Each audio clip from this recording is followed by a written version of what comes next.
오늘 말씀은 데살로니가 전서 4장 1절부터 8절까지의 말씀입니다. 데살로니가 전서 신약성경 데살로니가 전서 4장 1절부터 8절까지의 말씀 함께 보겠습니다. 우리 한 절씩 교독하고 마지막 절은 함께 읽도록 하겠습니다. 그러므로 형제들아, 우리가 끝으로 주 예수 안에서 너희에게 구하고 권면하노니 너희가 마땅히 어떻게 행하며 하나님을 기쁘시게 할 수 있는지를 우리에게 배웠으니 곧 너희가 행하는 바라 더욱 많이 힘쓰라. 우리가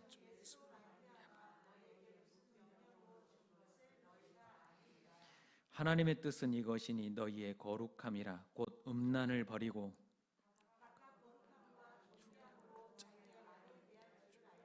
하나님을 모르는 이방인과 같이 세욕을 따르지 말고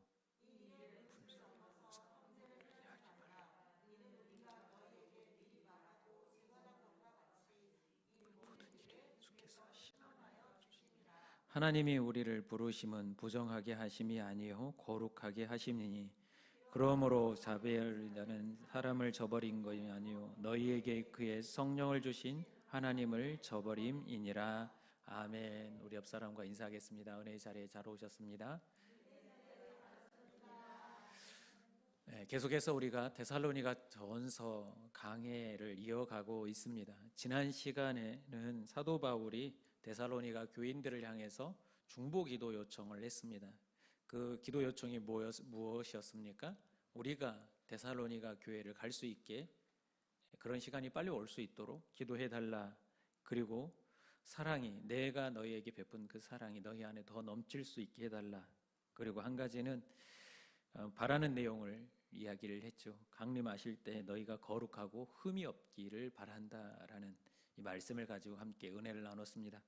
오늘은 사도 바울이 데살로니가 교회 안에 여러 가지 문제가 있는데 그 중에 한 가지 문제를 가지고 말씀하고 있습니다. 그 내용을 가지고 오늘 함께 은혜를 나누고자 합니다. 사실 데살로니가 교회는 사도 바울이 굉장히 자긍심과 자부심을 갖고 있었던 교회였습니다. 그래서 1장부터 3장까지는 대부분 데살로니가 교회를 향한 칭찬과 데살로니가 교회를 향한 사도 바울의 자긍심, 이러한 부분들이 주를 이루고 있습니다. 그렇다고 해서 데살로니가 교회에게 문제가 없었던 건 아닙니다. 물론 아가야와 마게도냐 지역에 굉장히 번이되고 그렇게 소문이 잘난 교회였습니다. 그럼에도 불구하고 데살로니가 교회 안에는 문제가 있었습니다.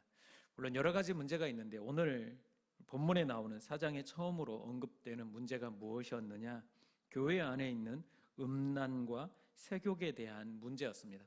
오늘 본문 3절에 보니까 하반절에 곧 음란을 버리고 라고 말씀하고 있고 5절에도 하나님을 모르는 이방인과 같이 세욕을 따르지 말고 라고 이야기를 하고 있습니다.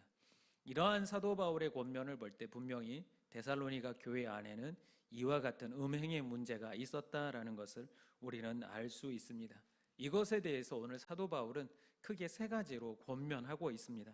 이러한 문제를 갖고 있는 데살로니가 교회 교인들에게 첫 번째로 권면하는 게 거룩함과 존귀함으로 아내를 대하라라고 권면하고 있습니다. 그러니까 이게 가장 그리스도인으로서 기본적으로 갖춰야 될 것이 바로 이것이다라고 사도 바울은 처음으로 권면하고 있는 거죠. 그러니까 오늘 4절의 말씀을 보면 각각 거룩함과 존귀함으로 자기 아내를 대할 줄을 알고 이렇게 말하고 있거든요. 이게 바로 그리스도인들의 가정에서 아내에 대해서 대할 기본이다라는 것을 말씀하고 있는 것입니다. 기본이 잘못 흐트러지게 되면 모든 것이 다 무너지게 되어 있습니다. 부부가 가정을 이루는 최소 단위입니다. 그런데 이 부부가 잘못 세워지면 어떻게 가정이 반듯하게 세워질 수 있겠습니까? 더 나아가서 가정이 제대로 세워지지 아니하면 어떻게 이 사회가 바로 세워질 수 있겠습니까? 그렇잖아요. 집에서 제대로 교육받지 못한 자녀들이, 사랑받지 못한 자녀들이 사회에서 문제를 일으키는 것처럼 마찬가지입니다. 교회 안에서도 마찬가지고 가정 안에서도 이 기본인 이 배우자로서의 서로의 역할을 잘 감당해야 되는데 특별히 이 시기, 지금 이 사도 바울이 데살로니가 교회에게 편지를 쓰는 이 시기에는 아내들에 대한 태도가 분명히 잘못되어져 있었다라는 것을 우리는 축축해 볼 수 있습니다. 5절에 보니까 이렇게 말하죠. 이방인들처럼 세욕을 따르는 이들이 있다라고 얘기를 하고 있습니다.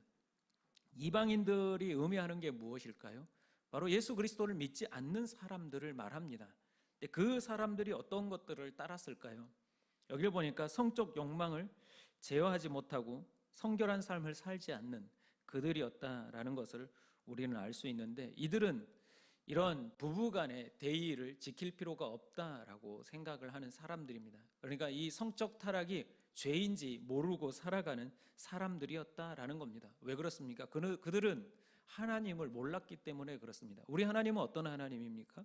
거룩한 삶을 살기를 원하시고, 각각 남자와 여자는 자기 남편과 아내를 두고 그 사람들 외에는 그런 관계를 맺어서는 안 된다라고, 분명히 그것은 죄다라고 말씀하고 있기 때문에 그리스도인들은 최소한 부부의 대의를 지키고 살아가야 된다라는 겁니다. 그런데 이방인들은 하나님을 섬기지 않기 때문에 당연히 그런 것들이 죄인지도 모르고 그렇게 문란한 행위를 하며 살아갔다라는 거죠.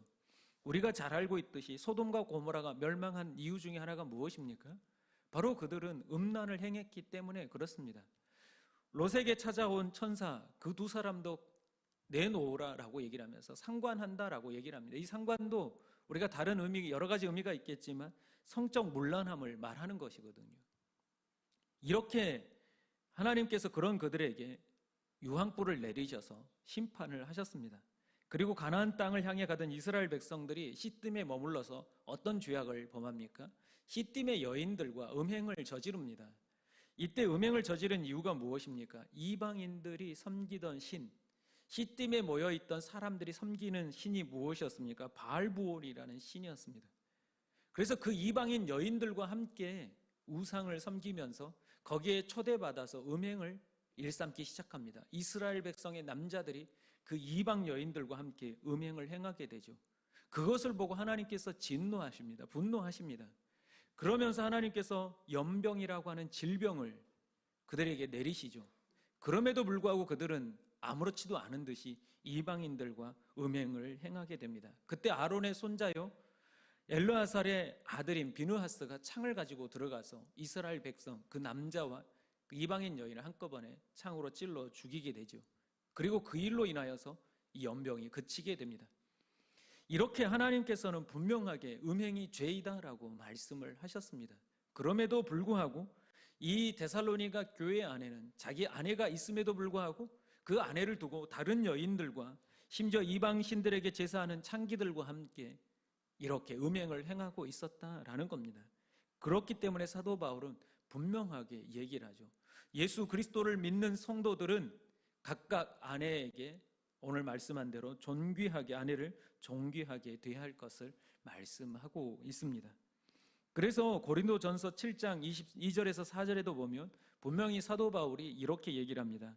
음행을 피하기 위하여 남자마다 자기 아내를 두고 여자마다 자기 남편을 두라. 남편은 그 아내에 대한 의무를 다하고 아내도 그 남편에게 그렇게 할지라. 아내는 자기 몸을 주장하지 못하고 오직 그 남편이 하며 남편도 그와 같이 자기 몸을 주장하지 못하고 오직 그 아내가 하나니라고 말하고 있습니다.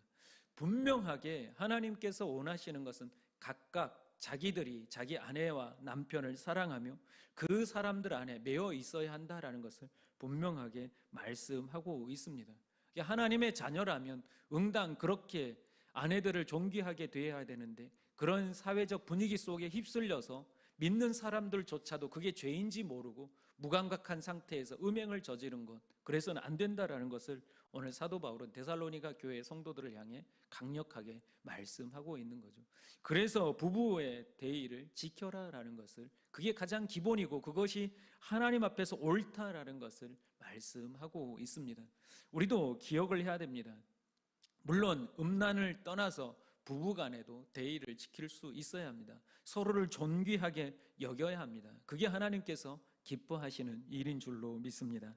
두 번째는 이렇게 말씀합니다. 거룩한 생활을 하라라고 말씀하고 있습니다.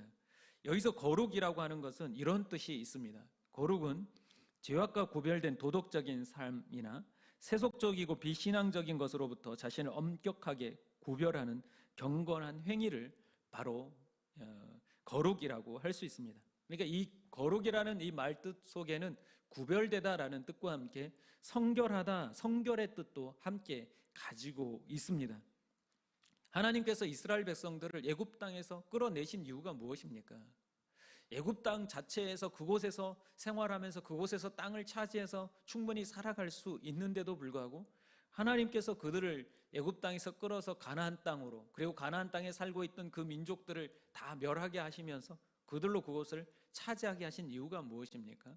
더 나아가서는 광야 생활을 하게 하신 이유가 무엇입니까? 레위기 19장 2절에 보면 분명하게 이렇게 말씀하고 있습니다. 같이 한번 읽어보겠습니다. 같이 읽습니다. 너는 이스라엘 자손의 온 회중에게 말하여 이르라. 너희는 거룩하라. 이는 나 여호와 너희 하나님이 거룩함이니라. 아멘. 이스라엘 백성들로 말미암아 내가 너희 하나님 되는 것처럼, 너희가 내가 거룩한 것처럼 너희도 거룩한 삶, 이제 그 종된 삶, 죄악 가운데 사는 삶이 아니라 하나님 자녀답게 구별된 삶, 성결한 삶을 살아라. 그렇게 하시기 위해서 부르셨다라고 분명하게 말씀하고 있습니다. 그러면서 19장에 보면 계속해서 성결한 삶이 무엇인지를 아주 구체적으로 말씀해 주고 있습니다. 레위기 19장 그 이후의 말씀에 보시면 부모를 경외하고 안식일을 지키고 가난한 사람들을 위해 떨어진 곡식을 줍지 말고 도둑질하지 말고 속이지 말고 거짓말하지 말고 하나님의 이름을 욕되게 하지 말고 등등 엄청나게 많은 구체적인 삶, 우리가 어떻게 살아가는 게 거룩한 삶인지를 분명하게 알려주고 있는 거죠.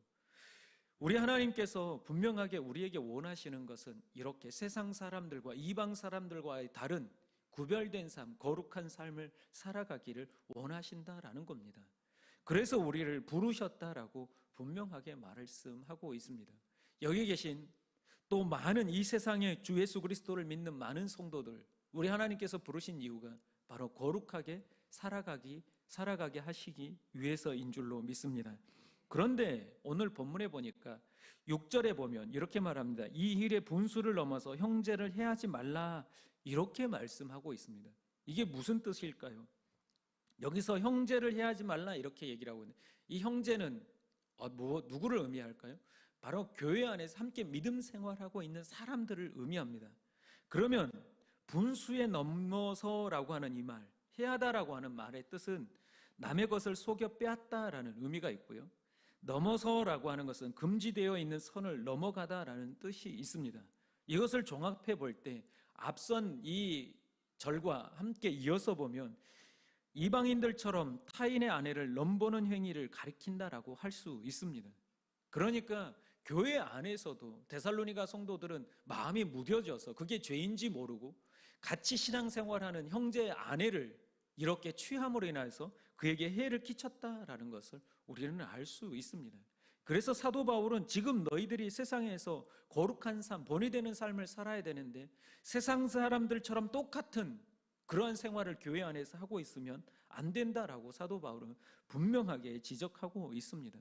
그러니까 교회 안에서 이 이야기가, 이 데살로니가 전서가 읽혀질 때 그들로 하여금 얼마나 부끄러운 일이었는지를 사도 바울이 말해주고 있는 것입니다. 그런데 이 일에 대해서 6절의 하반절에 보면 이 모든 일에 주께서 신원하여 주심이라 이렇게 말씀하고 있습니다. 신원이라고 하는 뜻이 무엇입니까? 공의에 입각해서 반드시 처벌한다라는 것을 뜻합니다. 그러니까 그렇게 공공연하게 교회 안에서도 그렇게 음행을 행하는 사람들에 대해서 하나님께서 반드시 처벌하신다라고 말씀하고 있는 거죠. 그만큼 데살로니가 교회 안에서는 강력하게 그렇게 음행을 행하는 사람들이 있었다라는 것을 우리는 추정해 볼 수 있습니다. 세상 사람들이 행하는 것처럼 그렇게 살아서 안 된다라는 것을 말씀하는 거죠. 제가 예전에, 지금은 향토 예배군 이런 것도 다 끝났는데, 제가 예배군 훈련을 받으러 이렇게 예배군 훈련소로 갑니다. 그러면 한 하루 정도 아침 9시부터 오후 한 3시까지 점심 먹고 그 정도까지 이제 그 훈련소 들어가서 같이 옛날 이제 제식 훈련이나 이런 것들을 받는데 그냥 약간 형식적으로 이렇게 합니다. 대부분 나무 그늘에 앉아서 쉬죠. 그렇다 보니까 서로 자기들 얘기를 막 합니다.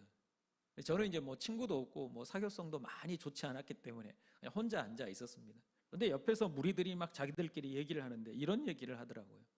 어느 공공기관에서 자기가 들었던 얘기다라고 하면서 어느 공공기관에서 B 남편이 A 부인과 바람이 나는 겁니다.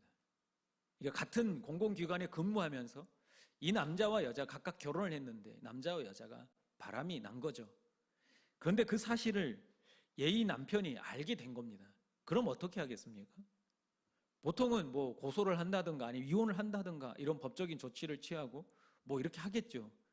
그런데 이 A 남편이 어떻게 했냐면 이 B 남자의 부인을 찾아갔습니다. 그리고 뭐라고 했을까요? 야, 당신 여보세요. 당신 남편하고 우리 부인하고 바람 났습니다. 이거 어떻게 합니까?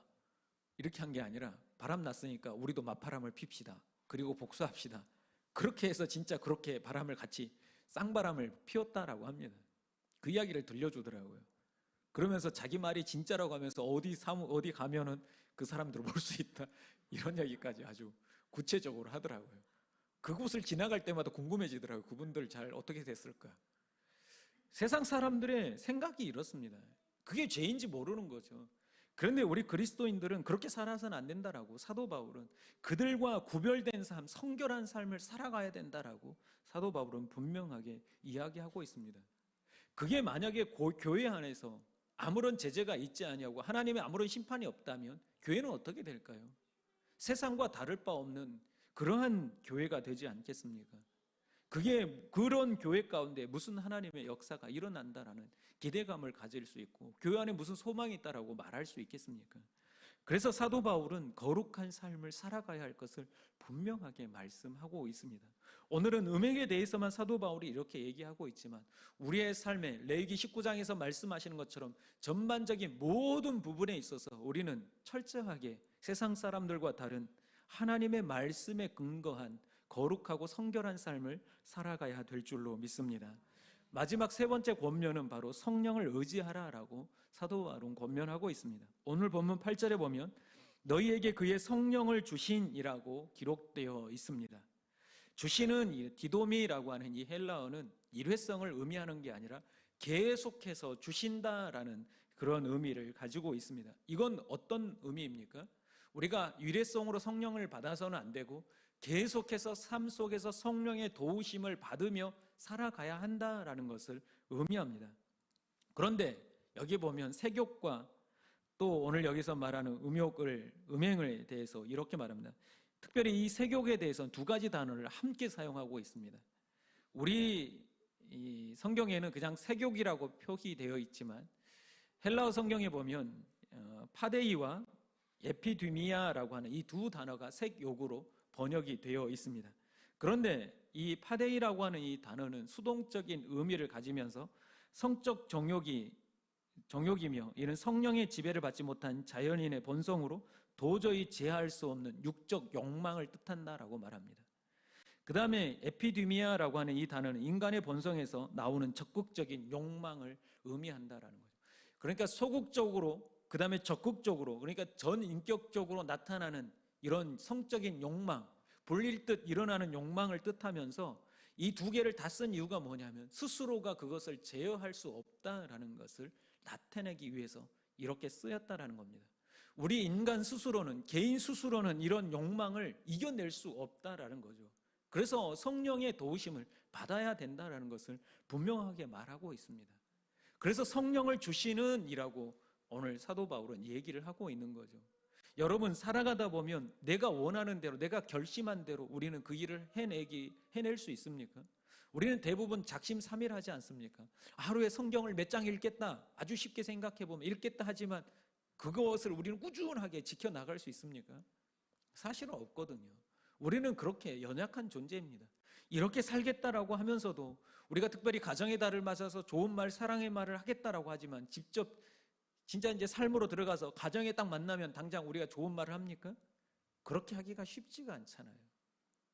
그런데 이 데살로니가 교회가 갖고 있던 이런 성적 욕망, 내적으로든 외적으로든 강력하게 나타나는 그 욕망을 어떻게 이길 수 있겠느냐 하는 것이죠. 그래서 사도 바울은 분명하게 성령을 말씀하고 있습니다. 그런데 그럼에도 불구하고 성령의 도우심을 받지 아니하고 계속해서 그 세욕을 따라가는 것은 곧 성령을 보내어 주신 그 하나님을 저버리는 것이다라고 말씀하고 있습니다. 분명히 성령님께서는 우리를 도와주시기 위해 기다리고 계시는데도 불구하고 우리는 그분을 애써 외면해버리고 자기의 욕심을 따라, 자기의 욕구를 따라, 정욕을 따라 그렇게 음행으로 나아가 버리면 결국 그 하나님을 저버리는 것이 될 것이다 라고 말씀하고 있습니다. 그래서 우리는 이 땅을 살아가면서 성령의 도우심을 받으며 살아가야 될 줄로 믿습니다. 그래서 요한복음에 보면 성령을 무엇이라고 표현하고 있습니까? 보혜사라고 얘기를 합니다. 보혜사 뜻이 무엇입니까? 돕는 자라는 뜻을 가지고 있습니다. 그러니까 성령님께서는 인격적인 분으로서 우리 삶 곁에서 항상 우리를 도우시고자 준비하고 계시는 분이 바로 성령님입니다. 그런데 애써 우리가 그분을 외면해버리고 그분을 멸시해버리면 성령은 우리 안에서 어떻게 되겠습니까?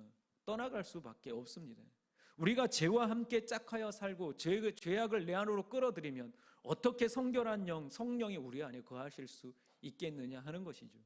그래서 사도 바울은 그것들을 멀리하고 성령을 우리 안에 두심으로 인하여서 그것들을 물리치며 살아가야 된다라고 분명하게 말씀하고 있습니다.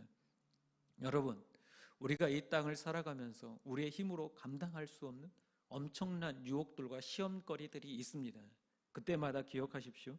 여러분들이 힘들고 어려울 때마다 기억하십시오. 여러분들을 돕기 위해 기다리고 계시는 성령님이 계시는 줄로 믿습니다. 그래서 힘들고 지치고 낙심될 때, 심지어 기도가 잘 되지 않을 때도 이렇게 구하십시오. 성령님, 나는 이와 같이 연약합니다. 나를 도와주십시오. 삼위일체 되신 성령님께서 여러분들에게 오셔서 여러분들을 도와주실 줄로 믿습니다. 항상 기억하십시오. 내가 넘어지고 연약할 때 주님의 이름을 부르며 성령의 도우심을 구하시길 바랍니다. 그때 우리 주님께서 여러분들에게 임재하셔서 여러분들의 기도를 도우시고 여러분들을 그 죄악 가운데서 건지시며 인도해 가실 줄로 믿습니다. 말씀을 마치려 합니다. 오늘 데살로니가 교회의 첫 번째로 사도 바울이 지적하는 문제가 바로 음행의 문제였습니다. 왜 그럴까요? 많은 다른 문제도 있지만 음행의 문제를 먼저 이렇게 거론한 이유가 무엇이겠습니까? 가장 급한 문제가 바로 그 문제, 빨리 교회 안에서 사라져야 될 문제가 바로 이 문제로 보았기 때문에 그렇습니다. 이 다음에 나오는 문제들은 차차 조금씩 해결해 나가면 되지만 죄악이라는 것은 어떤 특성을 가지고 있습니까? 누룩과 같아서 한번 퍼지기 시작하면 순식간에 퍼져버리는 게 바로 죄악이라는 것입니다. 한번 허용하기 시작하면 걷잡을 수 없도록 안에서 퍼져나가는 게 죄의 습성이고 죄의 특성입니다. 그렇기 때문에 사도 바울은 오늘 이렇게 강력하게 데살로니가 교인들을 향해서 이렇게 거룩한 삶을 살아갈 것을, 그리고 성령의 인도함을 받고 살아갈 것을 권면하고 있습니다. 이 땅을 살아가면서 오늘 데살로니가 교회에게 사도 바울이 권면하는 것처럼 여러분들도 여러분들 부부로서 대의를 지키며 또 오늘 여기에 말씀하시는 것처럼 거룩한 삶, 물론 부부의 삶 외에도 여러분들이 이 땅을 살아가면서 그리스도인다운 삶, 하나님 말씀을 의거해서 구별된 삶, 성결한 삶을 살아갈 수 있기를 간절히 소망합니다. 또 때로 힘들고 어려울 때마다 곁에서 도우시는 우리 성령님이 있음을 기억하며 그 성령님과 함께 동행하며 살아가는 여러분들 되시기를 간절히 소망합니다. 기도하십시다. 이 시간 우리 함께 기도할 때에 이렇게 기도하십시다. 하나님, 나는 연약하고 부족합니다. 그러나 우리 하나님께서 우리에게 성령을 보내어 주셔서 이 땅을 담대하게 믿음으로 살아가게 하시니 감사합니다. 세상 사람들처럼 그렇게 죄와 타협하고 죄와 함께 살아가는 인생이 아니라, 죄와 짝하여 살아가는 인생이 아니라 온전히 구별되고 선결한 삶을 살아가게 해달라고, 다른 사람과 비교해서 조금 더 나은 삶이 아닌 이제는 하나님 앞에 절대 거룩한 삶을 살아가게 해달라고 시간 여러분 자신을 하나님께 드리는 결단의 기도를 함께 드리도록 하겠습니다. 기도합니다. 아버지 하나님, 주님께서 우리를 택하여 거룩하라 말씀하셨사오니 이 세상 사람들이 어떻게 살아가든지 우리는 그 모든 것을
가지 더 놓고 기도하십시다. 5월은 가정의 달입니다. 여러분들의 가정을 위해서 이 시간 우리 하나님 앞에 간절하게 기도하십시다. 여러분들의 가정이 믿음의 반석 위에 선 가정이고, 어떤 시대 속에서도, 상황 속에서도, 이런 사회적 분위기 속에서도 오로지 하나님 말씀만을 붙들며 살아가는 하나님의 가정이 되게 해달라고, 온전히 믿음으로 하나 되게 해달라고 기도하시고, 깨어졌던 관계들이 회복되어지며 하나님과의 관계도 회복되어지는 놀라운 역사가 일어나는 그러한 5월 한 달이 되게 해달라고, 여러분들의 가정을 하나님께 내어 맡기며 이 시간 여러분 가정을 위해서 함께 기도하겠습니다.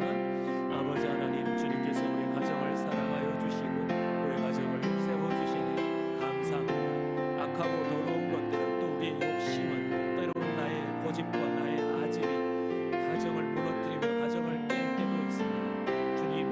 주님께서 우리를 붙드시고 우리의 마음과 생각을 주장하여 주셔서 넓은 마음, 넓은 생각을 가지고 우리 하나님이 주시는 마음 하나 되게 하시고 화평케 하시는 그 마음을 가지고 가정을 세워가게 하여 주시옵소서. 주님께서 은혜를 내려주시며 그렇게 넉넉히 하나님 자녀답게 살아갈 수 있게 하여 주시옵소서. 아버지 하나님께서 하실 일을 기대합니다. 주님께서 붙드시고 인도하시고 하나님의 마음을 시원케 하는 가정이요 믿음의 반석 위에 선 가정 되게 하여 주시옵소서. 특별히 기도가 없는 것은 주여 아버지 믿음으로 하나 되기를 소망하오니, 아버지 하나님, 주님께서 우리 사랑하는 가정들마다 성령을 부어주시고 주님께 나오지 않고서는 도저히 견딜 수 없는 그 마음 심장폐부를 만져주시옵소서. 내가 너희를 지원하오라 주 말씀하여 주시고 하나님을 떠나서는 하루도 살 수 없음을 기억하게 하여 주시옵소서. 주님 역사하여 주시옵소서. 주님께서 붙들어 주시옵소서. 가정을 세워 주시옵소서. 하나님께서 하실 일을 기대합니다. 역사하여 주시고 충만케 하여 주시옵소서. 아버지 하나님, 데살로니가 교회를 향하여 사도 바울이 권면하고 있는 것처럼 우리도 마땅히 지킬 서로 간의 도리를 잘 지키게 하시고 거룩한 삶을 살아가게 하시며, 무엇보다도 이 험난한 시대 속에서 성령의 도우심을 받고 살아가는 하나님의 자녀들 되게 하여 주시옵소서. 특별히 가정의 달을 보내고 있습니다. 주님, 우리의 가정이 믿음의 반석 위에 선 가정이 되게 하시고, 가족 구성원 모두가 깨어진 관계, 먼저 하나님과의 관계를 회복하며 우리 서로 간의 관계가 회복되어지는 놀라운 역사가 일어나게 하여 주시옵소서. 악한 사탄 마귀들은 계속해서 가정을 흔들고 무너뜨리려고 합니다. 주님, 우리가 깨어서 기도함으로 하나 되게 하시고 하나님의 마음을 시원케 하는 가정들이 되게 하여 주시옵소서. 예수님의 이름으로 기도합니다. 아멘. 교회 소식을 전하도록 하겠습니다. 우리 사여전도에서 판매한 계란이 완판되었다라고 합니다. 그리고 추가 주문이 들어왔다라는 소식을 들었습니다. 여러분들이 물론 계란을 말씀드린 것처럼 더 저렴하게 살 수 있는 곳은 얼마든지 있습니다. 그렇지만 우리가 선교한다라는 마음을 담아서 이렇게 함께 구매하고 있다는 것을 기억하시고 원망과 불평하지 마시고 감사함으로 함께 참여해 주시길 바랍니다. 사여전도회 뿐만 아니라 어느 여전도회나 남선교회에서 사업할 때도 그러한 마음으로 함께 동참해 주시면 그 동참을 통해 우리 하나님께서 기뻐 받으실 줄로 믿습니다. 5월 20일과 21일 금요일과 토요일입니다. 청년부 봄 수양회가 있습니다. 1박 2일로 가는데 많이 기도해 주시고 또 관심 가져주시기를 부탁을 드립니다. 내 아이가 왜 이럴까? 기독교적인 자녀 교육, 그러면 가정의 소통에 관련돼서 또 이렇게 최은영 교수님 오셔서 말씀을 전해 주십니다. 알고 봤더니 목사님이라고 합니다. 그래서 이제 주변에 많은 분들과 함께 와서 들으면 또 전도하는 데 있어 도움이 될 것 같습니다. 그러니까 많이 권면해서 들을 수 있길 바랍니다. 그래서 오후 찬양 예배는 말씀을 제가 전하지 않고 바로 이렇게 그분이 나오셔가지고 이렇게 전하도록 하겠습니다. 참고해 주시고 많이 참여해 주시기를 부탁을 드립니다. 성경 완독이 계속해서 멈춰 있다고 그렇게 입이 닳도록 얘기하는데도 여러분들은 언젠간 읽겠죠. 아직 이제 5월인데 아직 우리에게는 7개월이 남아 있습니다. 막 이러면서도 그런 마음인지 모르지만 순식간에 12월 30일이 우리에게 다가옵니다.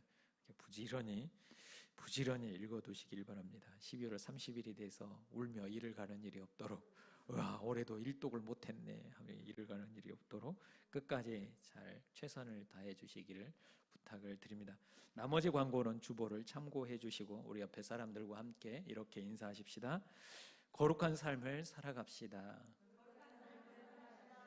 또 이렇게 인사합시다. 성령의 도우심을 받으며 살아갑시다. 또 마지막으로 인사하겠습니다. 남은 한 주간도 믿음으로 승리합시다.